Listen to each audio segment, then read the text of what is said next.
I'm Shannon Slagle, and I'm one of Dr. Russell's research students in dance science.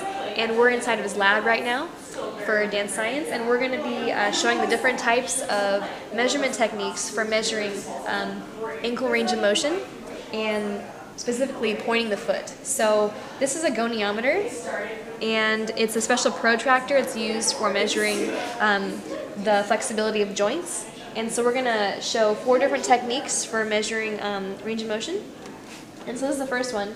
It's on the inside, and you position the still arm on the shin bone, inside of the shin bone, with the axis of motion of the ankle in line with the axis of the tool, and then this movable arm with the parallel to the big toe bone. So this helps us to take a numerical value based on the numbers here of ankle range of motion. So that's one technique, and then the other one is on the outside, this one, and it's the same kind of idea with the same tool, and it's on the outside of the foot. You align the movable arm here with the outside of the small pinky toe bone, and the still arm with the shin bone, and the same axis with the instrument here. And this helps you to again take a numerical value for ankle range of motion.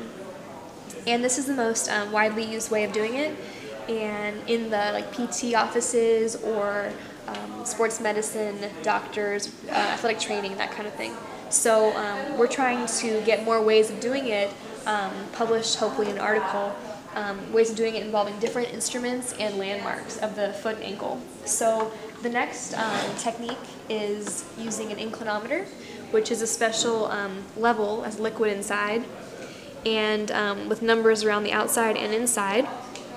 And it's used to do a similar thing of measuring this motion. To do this type of measurement, you place the instrument on the shin bone and change the dial to 0 to set standardization.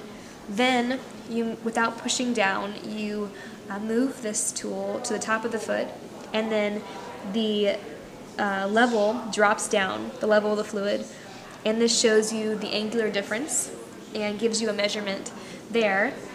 The last one is the electronic version of the inclinometer, and it's the same shape except that there's 2 of them here with a cord in between to help them communicate information to one another, and to have to move it from one spot to another may provide a source of error. So having 2 of them, we still have to do our clinical trials, but having 2 of them may decrease that error. And so by turning it on, you can see the angular difference projected here on the screen, and there's 2 of them there, so that same landmarks, but it's a different way of doing it. And we're doing trials starting January to help us compare all these different ways of doing it to see which one's the most reproducible and which would be the best way of going.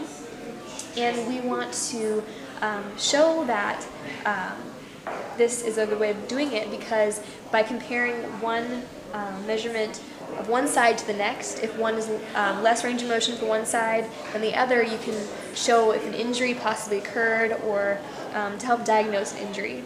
Also, by having one dancer's ankle measured over time, you can help to track progress in their ankle rehabilitation using exercises over time and measuring from a day-to-day or weekly to establish if they are improving in their range of motion. So these are the different ways of doing it, and we hope to have our trial starting in January to measure athletes, dancers, and non-dancers with multiple subjects and testers. So this information was on a poster that was presented at a conference in October, which was the IADAMS conference, the International Association for Dance Medicine and Science. And we have a poster on the wall over there that you can see later, and that has more information.